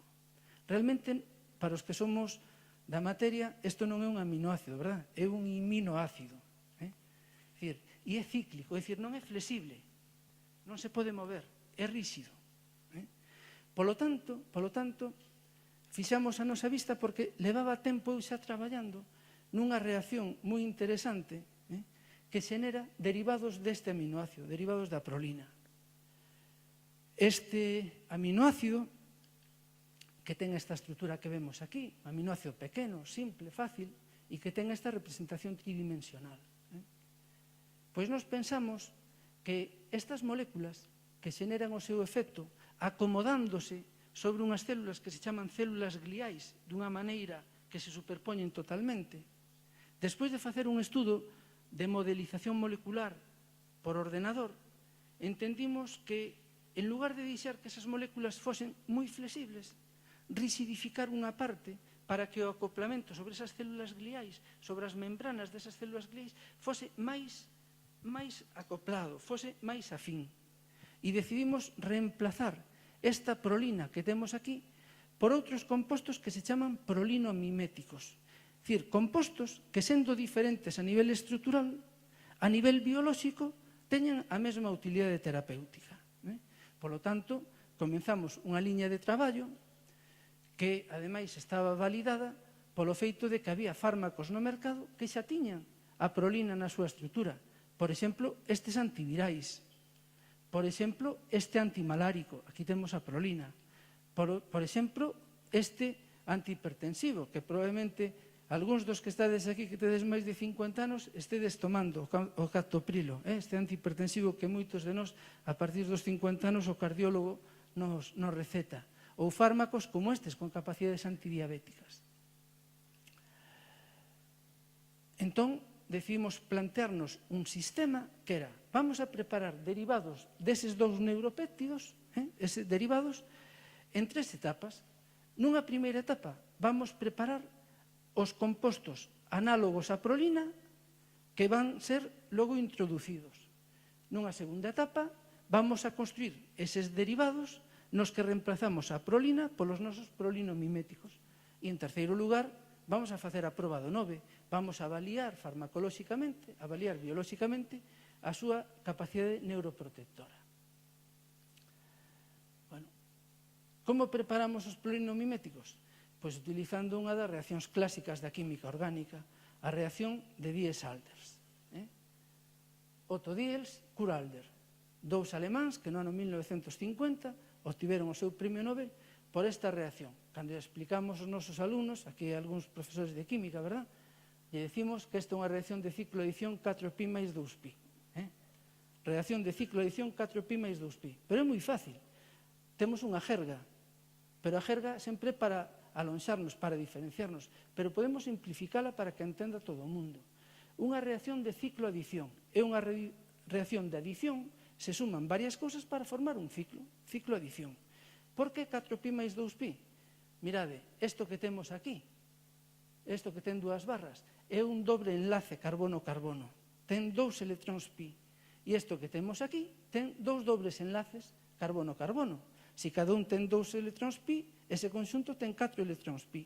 Polo tanto, vamos a adicionar este sistema de 4 electróns pi sobre este sistema de 2 electróns pi para formar un novo ciclo. Como sistema básico que tiña un ciclo, vamos a obter un biciclo.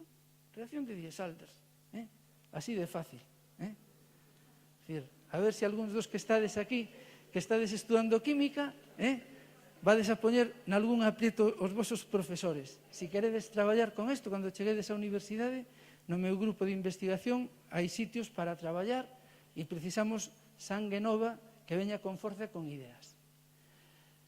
O resultado desta reacción de ciclo-adición, na que este composto que temos aquí se adiciona sobre este outro, xenera un composto que se coñece co nome de aducto. E ese aducto pode ser eso ou endo. Imaginarvos que este micro que teño aquí é o alqueno este e que este mando sexa o dieno. O dieno pode acercarse por aquí, verdad? E fusionarse así, pero pode acercarse por así e fusionarse así. E xenera 2 cousas diferentes. Non é o mesmo que isto este á dereita que isto este á esquerda. É o que se chama en química un aducto eso e un aducto endo. Podemos complicar máis esta reacción, porque se en lugar de utilizar carbonos, enlaces carbono-carbono, utilizamos heteroátomos, é dicir, átomos que non sexan carbonos, pasamos da reacción de Diels-Alders á reacción, por exemplo, de aza-Diels-Alders. Aza é un prefixo que significa nitróxeno. E cando utilizamos un dobre enlace en lugar de carbono-carbono, carbono-nitróxeno, obtemos a mesma reacción, que ahora xa sabemos que é de ciclo de adición 4pi máis 2pi, para obter un produto cíclico que pode ter estrutura eso ou estrutura endo. Pero aínda temos que complicala máis. Por qué? Porque o noso corpo é complicado. O noso corpo é complicado. E o noso corpo, todos os elementos que temos aquí dentro, son quirais, son asimétricos. Son asimétricos. Polo tanto, nós temos que facer reaccións asimétricas, para mimetizar no laboratorio o que acontece no organismo. Por eso temos que coñecer unha propiedade que se chama quiralidade. Que é a quiralidade? Pois é a propiedade que teñen os obxetos de non ser superponibles coa súa imaxe especular. Mañán, cando vos poñedes diante do espello, collede unha man e fixarvos se sodes capaces de superpoñer unha man coa súa imaxe especular. Non somos capaces. Aquí temos as 2 mans e aquí temos unha man e a súa imaxe especular. Cando acomodamos os dedos, non acomodamos a palma e o anverso. Verdad? E se acomodamos a palma e o anverso, donde temos o meñique nos sale o pulgar e donde temos o pulgar nos sale o meñique. Quiralidade, propiedade que presentan os obxetos de non ser superpoñibles coa súa imaxe especular. Isto que parece un termo teórico é moi importante a nivel real. Aquí hai persoas que teñen aproximadamente a mesma idade que eu e que probablemente recorden os nenos talidomídicos, verdad? Eses nenos focomecálicos que como consecuencia da utilización dun fármaco, un magnífico sedante, un magnífico anticinetóxico e antinauseoso sintetizado pola Grunenthal alemana, cando foi administrado a mulleres embarazadas, no organismo sofía un proceso de epimerización, e se vos fixades, esta é unha forma da molécula que se coñece como enantiómero R que ten capacidade sedante, pero no organismo se epimeriza, xenera a súa imaxe especular, e esta imaxe especular ten a capacidade de pasar a barreira fetal e xenerar eses problemas nos nenos e nas nenas focomecálicas que nacían sin brazos e sin pernas. Por iso é moi importante controlar a quiralidade das moléculas para utilizar só aquele enantiómero que o noso organismo acepte como bo e non aquel que acepte como malo. Por iso, tuvemos que avanzar neste campo e realizar reacción de Diels-Alders con nitróxeno, reacción de AZ-Diels-Alders e realizar a reacción de AZ-Diels-Alders asimétricamente. Isto como se fai no laboratorio? Moi fácil. Misturamos dúas sustancias, unha delas que teña quiralidade, e temos que ser capaces de controlar o que se coñece como o curso estereoquímico da reacción. Antes vos decía que nesta reacción, como o ataque pode ser por un lado ou polo outro, se forman dúas moléculas, verdad? Pero o mando non é o mesmo se o temos para arriba que se o temos para baixo. Cando ataca por aquí e ataca por arriba, queda así. Pero cando ataca por abaixo, queda así. E o mesmo pasa por aquí. Entón, en lugar de obter 2 produtos, obtemos 4. Pero deses 4 produtos, deses 4 aductos que temos aquí, a nos só nos interesan estes 2. Porque estes 2 son os que se corresponden coa forma que a prolina está no noso organismo. Se vedes que se está complicando moito, me decides e cambio, porque eu levo tantos anos convivindo con isto que a min realmente me encanta. Bueno, vamos ir con calma que todo se aprende. Como nos interesa isto, o que temos que facer é decirlle a reacción dos 4 cursos estereoquímicos, dos 4 camiños que tes, non podes ir nin por aquí nin por aquí, e tes que ir para aquí e para aquí. E como se fai eso? Utilizando unha ferramenta química que se coñece como auxiliar quiral. O auxiliar quiral é unha parte dunha estrutura que metemos nunha molécula e que vai actuar como carrier, como transportador, como conductor da reacción e levala dun lado para outro. Este é un concepto que acuñou unha persoa que se coñece como Elias J. Corey, o Miguel Indurain da química orgánica. Levou un premio Nobel no ano 90 e como os premios Nobel non se poden repetir, non levou máis. Debería ter 7 ou 8. Un auténtico fenómeno. O mellor químico orgánico que hai na actualidade ten nestes momentos 87 anos e ainda sigue publicando como se tuvera 25 anos e traballando como un fenómeno. No ano 1989, eu escoitei a Elias J. Corey cando facía a miña estadía na Universidade de Louis Pasteur presentando este auxiliar quiral, esta molécula que temos aquí, o máis 8-fenilmentol. E cando comecei a traballar, dixen, tate, podo utilizar as cuestións de Elias J. Corey no meu campo de traballo, pero atopeime con 2 problemas. Primeiro, esta molécula é moi cara e eu non podía, cos fondos que tiña naquel momento, comprala.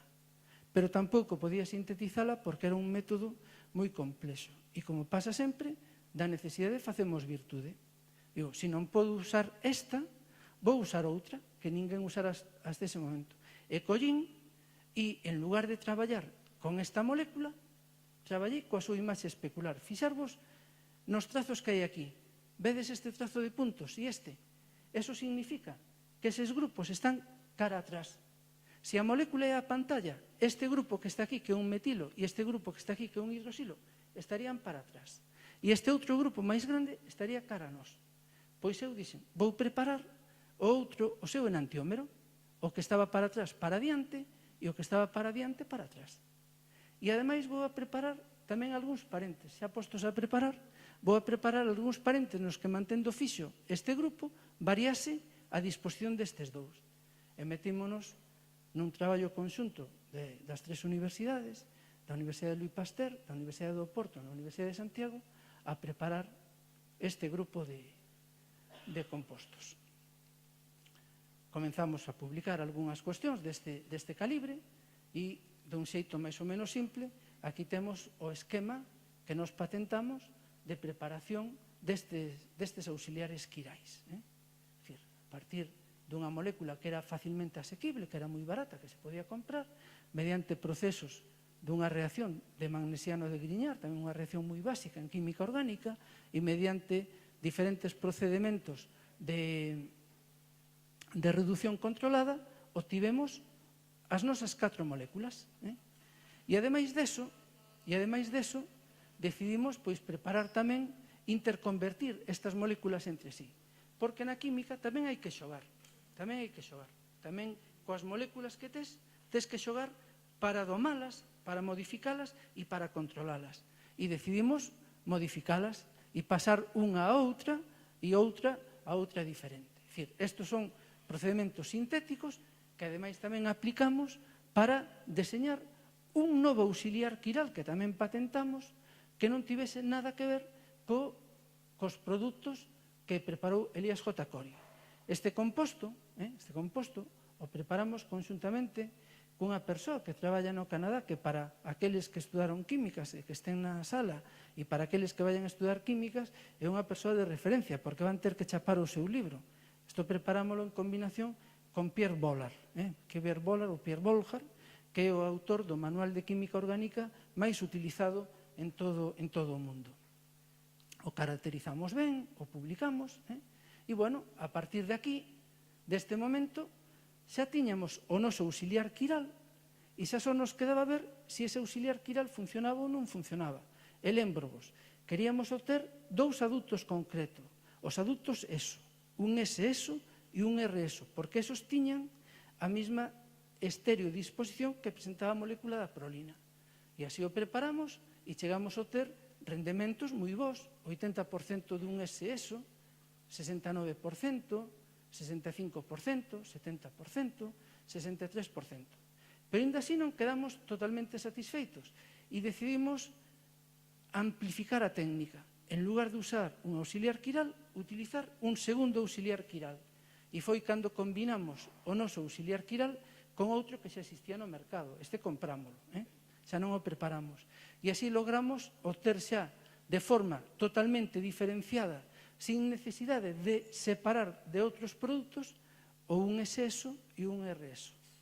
Por lo tanto, tiñamos xa, digamos, unha primeira parte do noso obxectivo totalmente cumplimentado. E claro, empezaremos no ano 1955. E con isto estábamos xa no ano 2010-2011. Xa, pois, prácticamente 15 anos pedreando, como decimos no laboratorio, cacharreando con estes auxiliares quirais e tratando de controlar ese curso estereoquímico. Bueno, a partir de aquí, e ahora sí que se vou facer a toda pastilla porque non ten moito interés, que fixemos? Introducir os nosos aductos en moléculas derivadas deste composto. E así, por exemplo, temos este traballo, temos este outro traballo, publicado xa no ano 2010, logo despois publicamos máis cousas. Aquí temos, por exemplo, os nosos compostos introducidos en moléculas tipo PLG e GPE, publicado no 2013, máis cousas xa publicadas tamén no 2013, digamos, bueno, unha serie todo de cuestións que son, digamos, o que se coñece en química como o aproveitamento sintético, o aproveitamento químico das ferramentas que nos preparamos, non?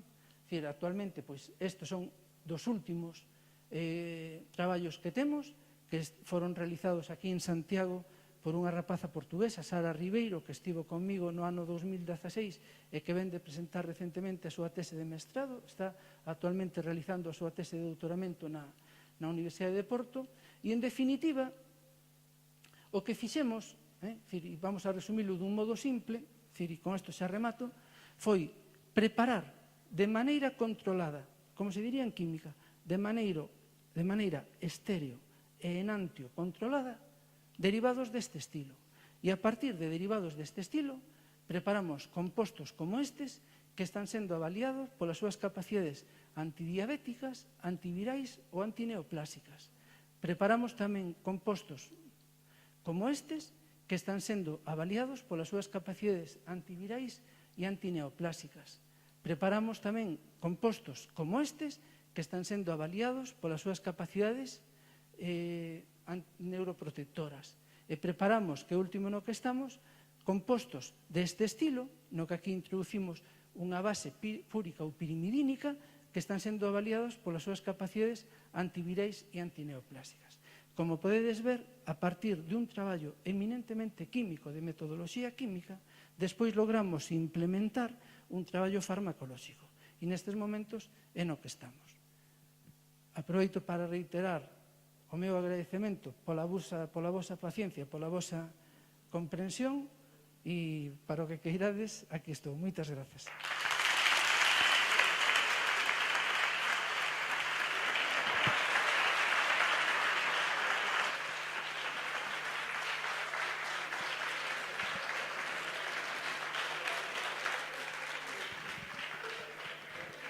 Bueno, pois agora imos iniciar unha ronda de preguntas, pois alguén lle quedou algunha dúbida.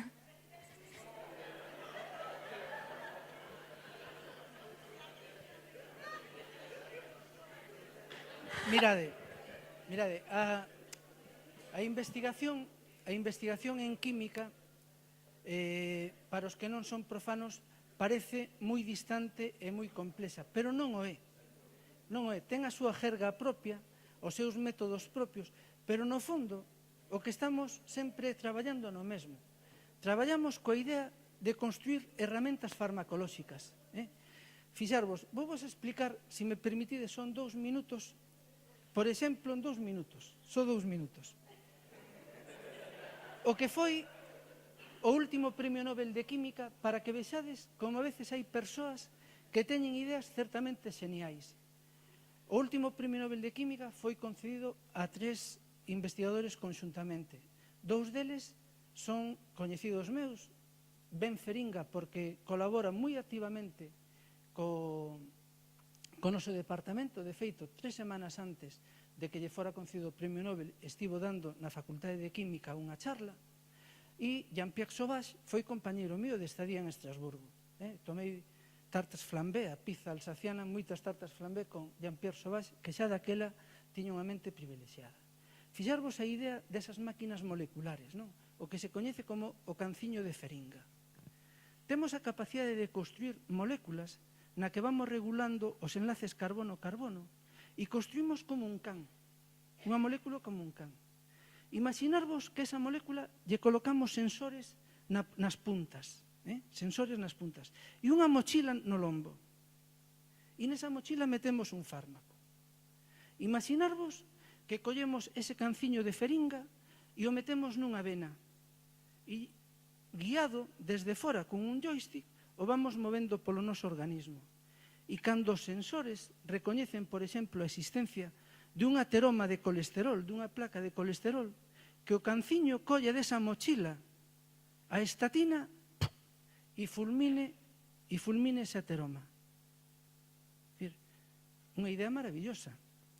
Pero todo Dios se ría de Galileo cando elaborou as súas teorías. E máis recentemente, todo o mundo se ría de Kekulé, cando un día se levantou e dixo que pola noite soñou que o benceno tiña unha estrutura aromática. E hoxe non podemos configurar a química sin a estrutura aromática de Kekulé.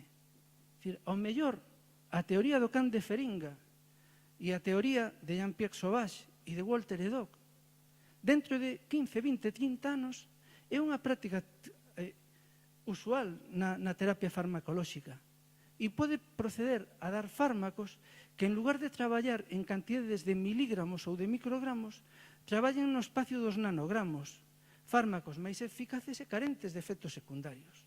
Por lo tanto, aínda que a veces as cousas parezan distantes, no fondo Se trata do que facíamos nos primeiros tempos da humanidade, de buscar alimentos e remedios. Alimentos e remedios. Que ocorre? Que hoxe temos necesidades, por exemplo, o tratamento do cancro, o tratamento das enfermidades neurodegenerativas, que antes, como vivíamos 35, 40 anos, non as tiñamos.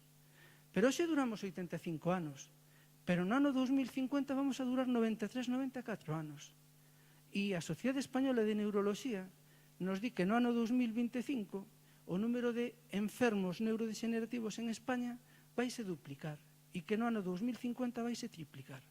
Por lo tanto, temos que facer un esforzo por entender e comprender a importancia da investigación. E estas persoas, como Ben Feringa, como Jean-Pierre, que teñen estas ideas, temos que poñerlos en valor, como fixeron recentemente, precisamente, coa, digamos, o otorgamento do Premio Nobel de Química deste último ano. Vale.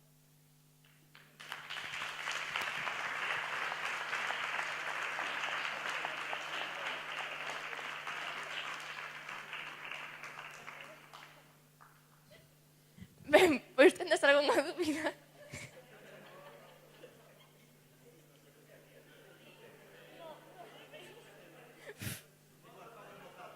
Non, non, agora esperas.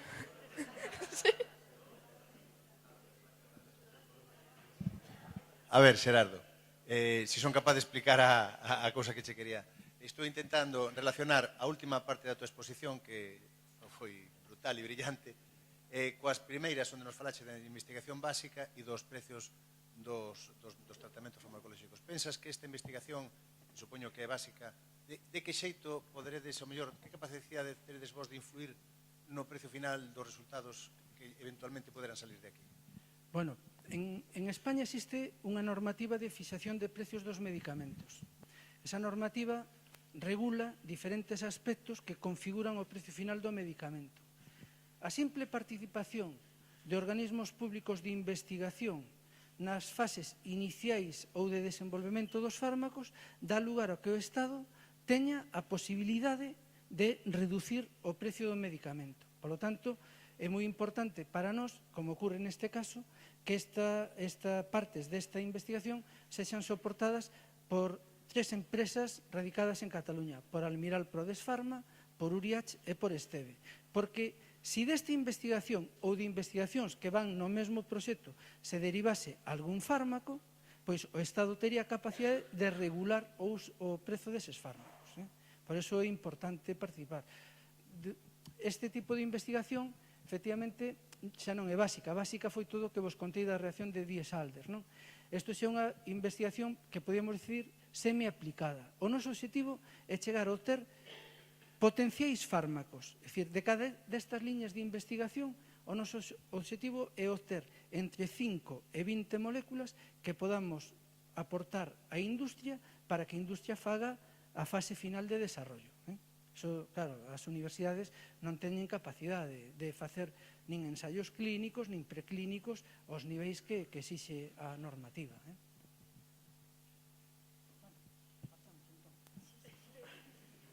Alguén quere preguntar algo máis? Ben, prosigamos.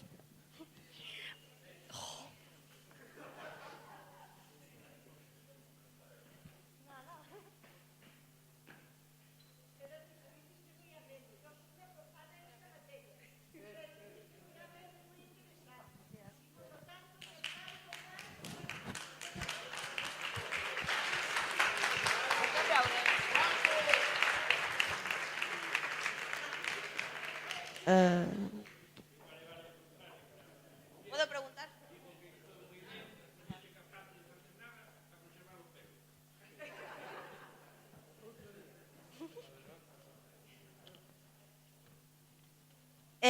Quería preguntarche se desde pequeno querías ser farmacéutico ou che vino así de repente o desexo?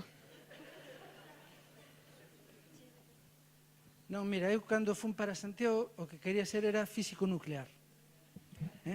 O que ocurre é que naquel momento, pois en Santiago non había estudos de física, e fixen primeiro o que o primeiro curso que eu fixen era o selectivo de Ciencias, que o fixen entre as facultades de Química e Farmacia. E aí comecei a observar cuestións ligadas sobre todo ao mundo do medicamento e rapidamente me decantei por isto.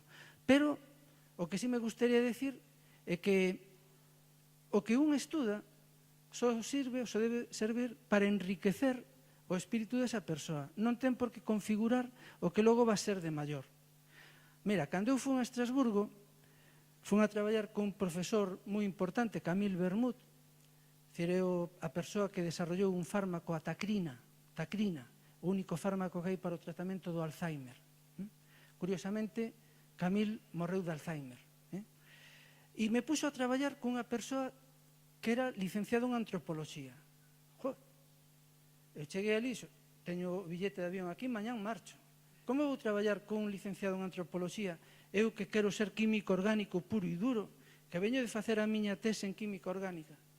Pois fun capaz con Jean-Pierre Bourguignon, con esa persoa que é licenciado en antropoloxía, de visualizar aspectos da química que moi probablemente non entendería se seguise vivindo rodeado de químicos e de farmacéuticos. O importante é formarse, e despois haberá que especializarse e dotarse dos instrumentos necesarios no momento que vayas a ter necesidade deles. Pero dá o mesmo. No meu departamento traballamos fundamentalmente químicos e farmacéuticos e non hai diferencias neste campo. Pero sendo farmacéutico tamén pode ser farmacólogo, tamén pode ser biotecnólogo, bromatólogo. Farmacia é unha carreira nese sentido moi polivalente, que ademais de ser boticario pode ser moitas outras cousas. Pero o que sí me gustaría é mandarche a mensaxe de é moi importante a formación, pero a formación, sobre todo na vosa xeneración, non debe estar vinculada ao tipo de traballo que vas facer, porque ao mellor podes estudar para ser farmacéutico e acabar sendo outra cousa diferente. Pero hai que formarse, eso sí.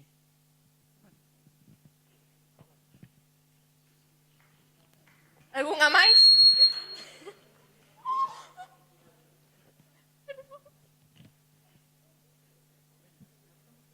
Alguén quere preguntar algo máis? Bueno.